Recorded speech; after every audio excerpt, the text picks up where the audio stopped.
Hello,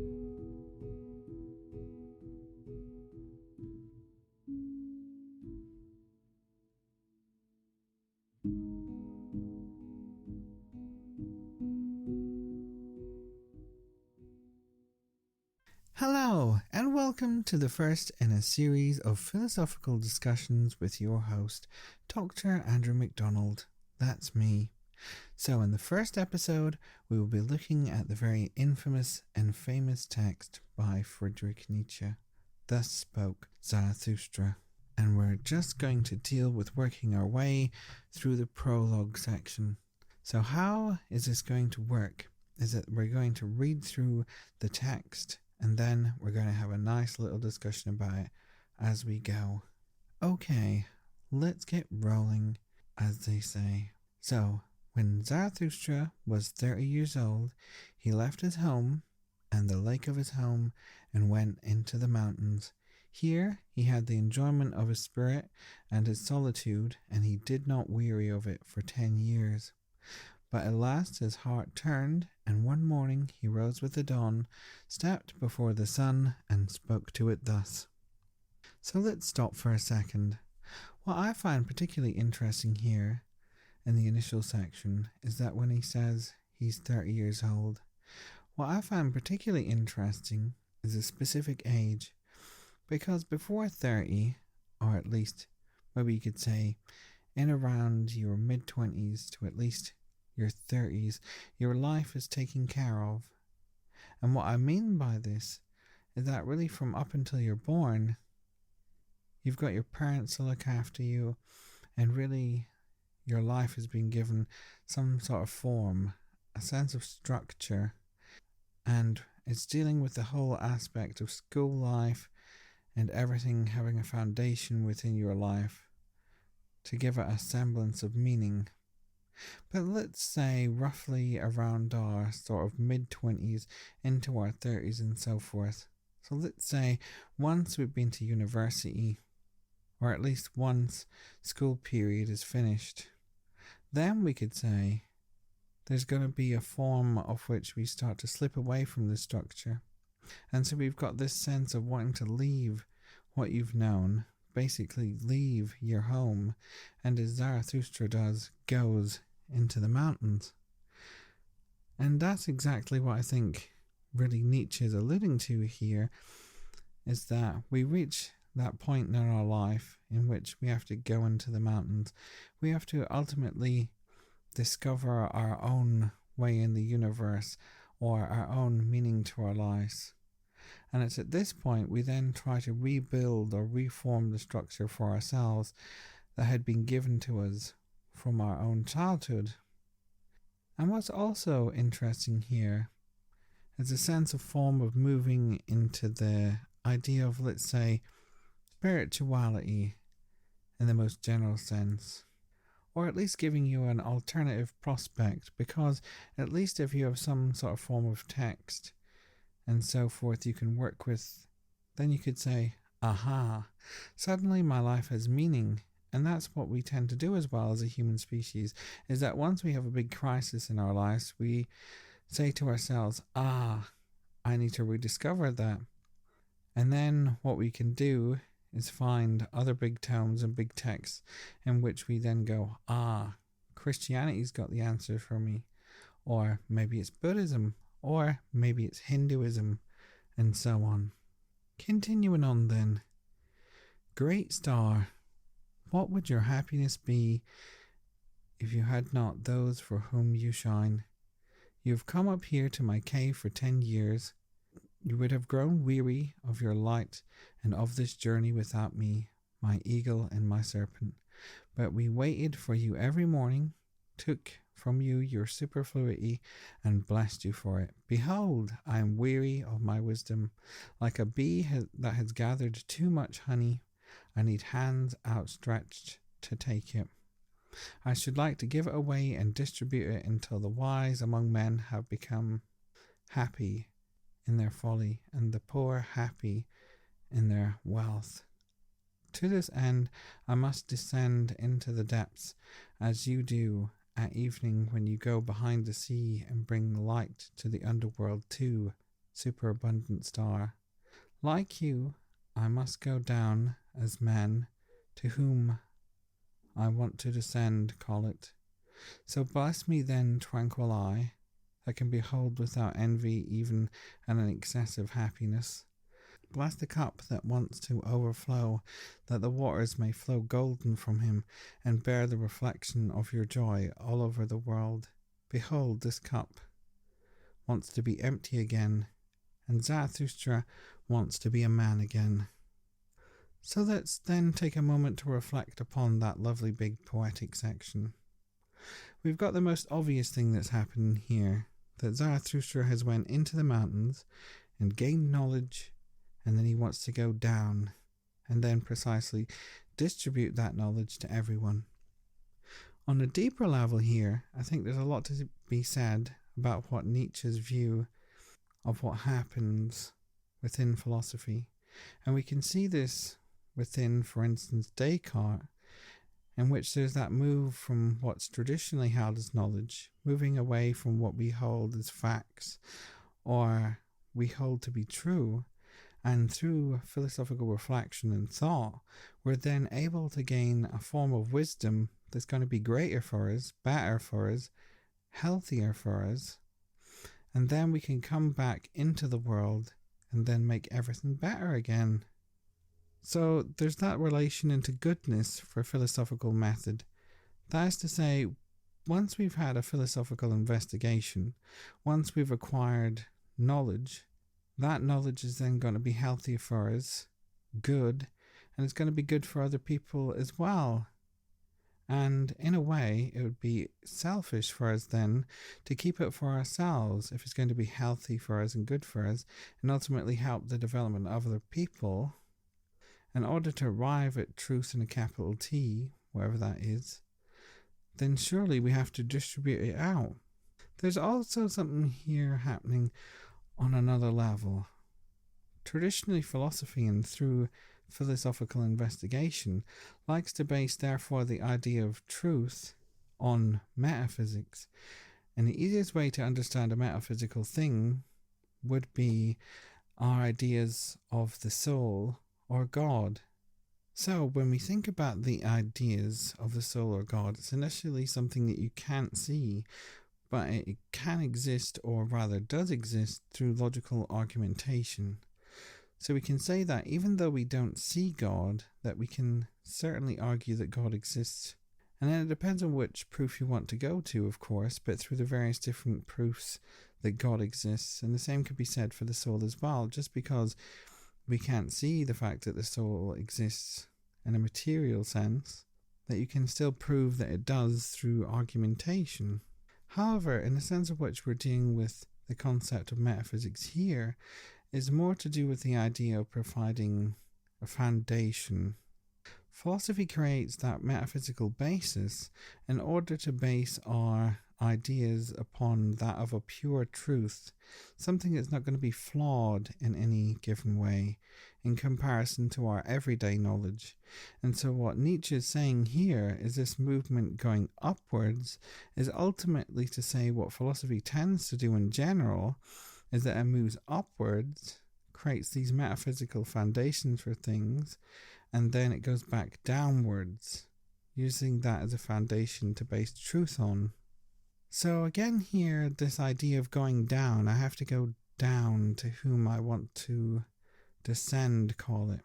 This idea of going down and descending from the mountain is a really interesting idea, because Nietzsche is saying that when philosophers create these foundations and when they have these very at times technical metaphysical models and foundations and philosophical structures for our knowledge, then they ultimately get stuck in their own egoism as well, and they get stuck in a ivory tower situation.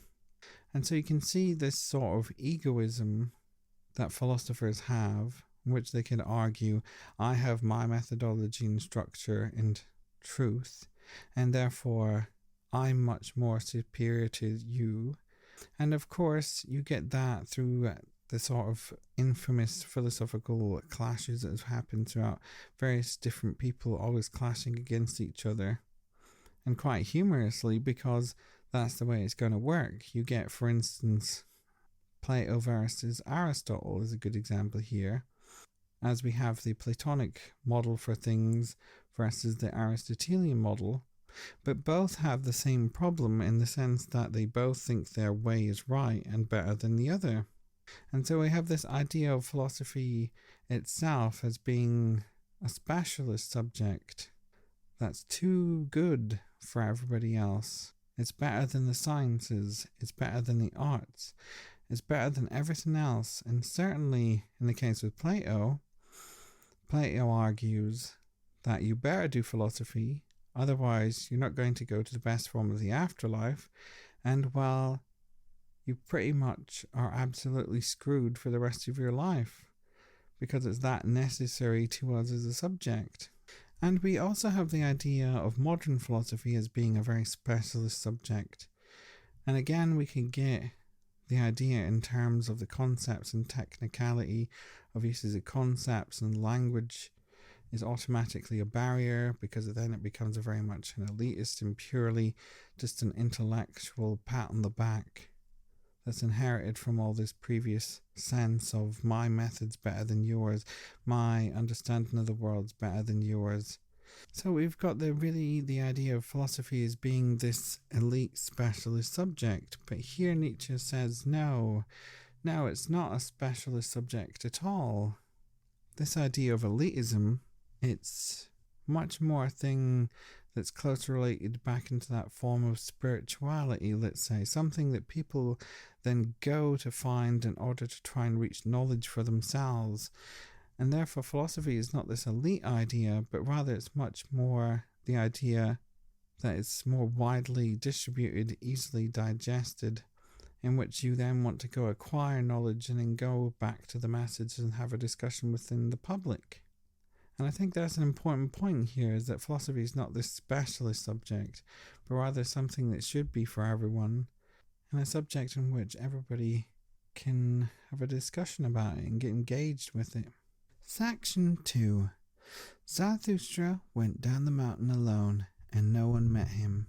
But when he entered the forest, an old man who had left his holy hut to look for roots in the forest suddenly stood before him. And the old man spoke thus to Zarathustra: "This wanderer is no stranger to me. He passed by here many years ago. He was called Zarathustra, but he is changed.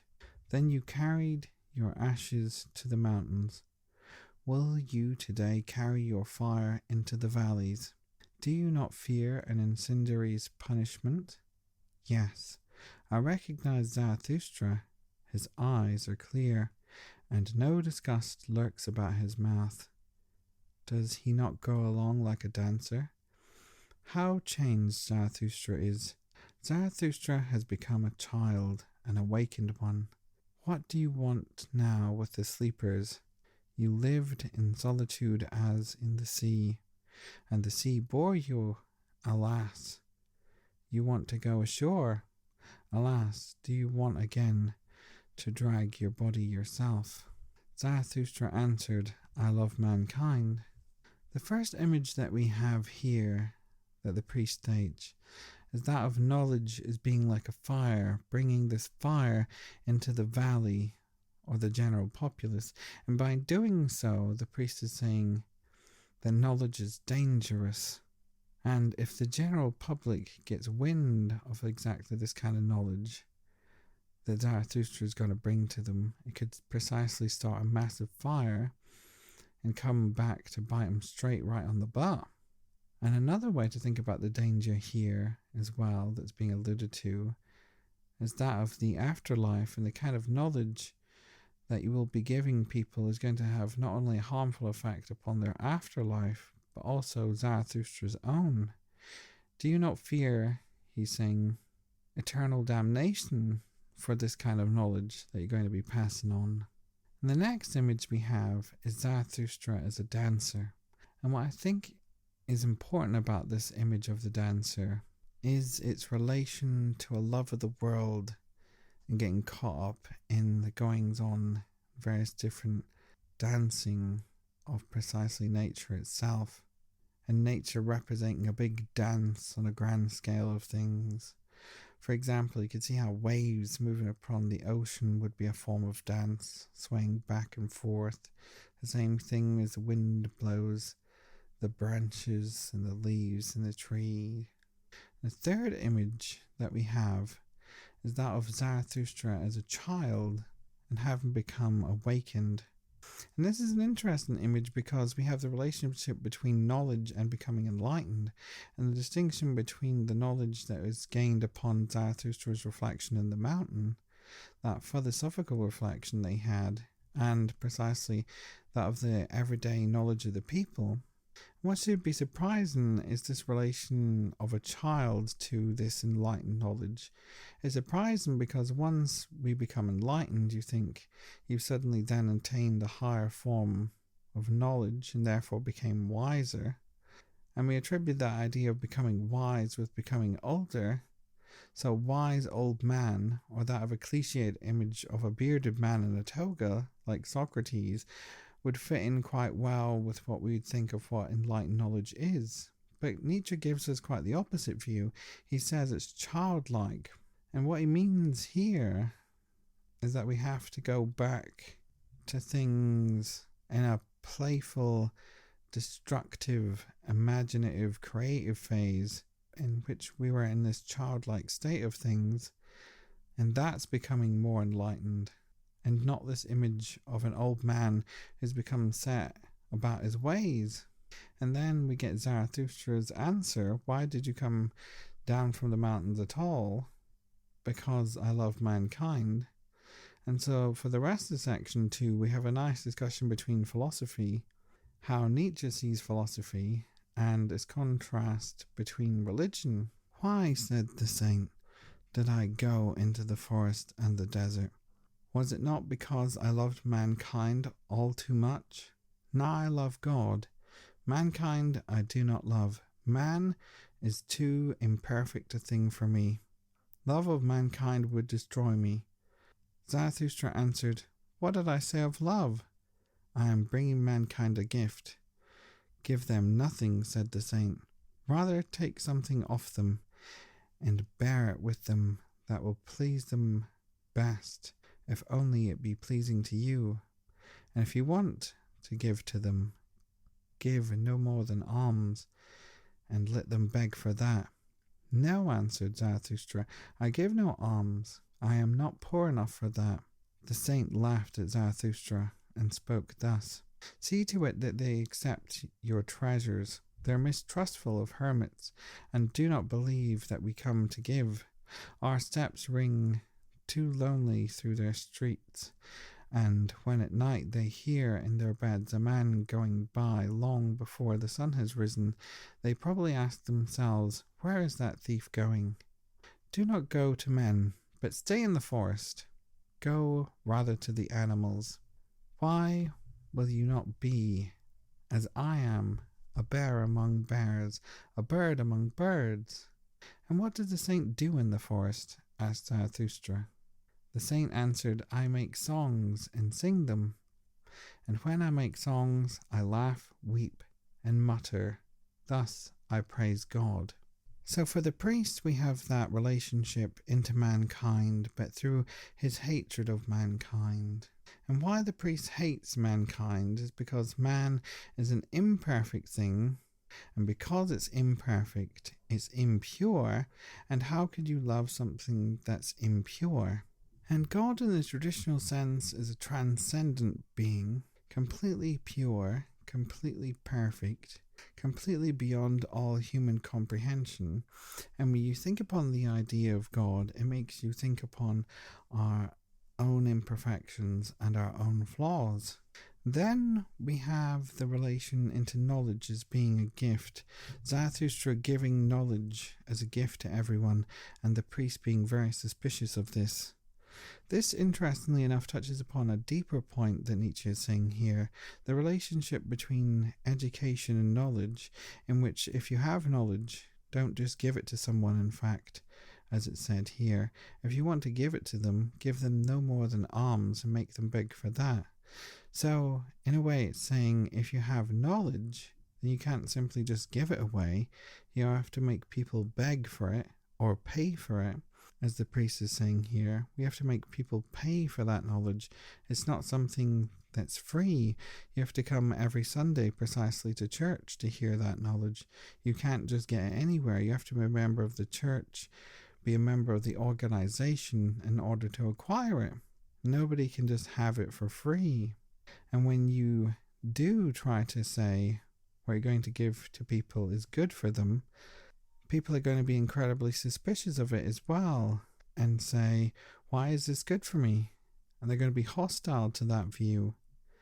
But ultimately, you can be content even if people are being hostile, because you know that your view is correct, your principles are correct, your knowledge is correct, and everyone else is wrong. So then we have this overall quite humorous image of the priest in the forest among the animals. And why is this the case? Because the priest is among God's creation, loves God's creation, but at the same time does not love mankind, finds flaws within mankind, but ultimately loves everything about God and what God creates. Continuing on, when Zarathustra heard these words, he saluted the saint and said, "What should I have to give you? But let me go quickly, that I may take nothing from you." And thus they parted from one another. The old man and Zarathustra laughing as two boys laugh, but when Zarathustra was alone, he spoke thus to his heart. Could it be possible the old saint has not heard in his forest that God is dead? What a way to end section 2 with that infamous line of God is dead. And it's not the first instance of this famous statement appearing. It appeared earlier in Nietzsche's works in the Gay Science. And what Nietzsche means by this is not obviously the literal sense of God is dead.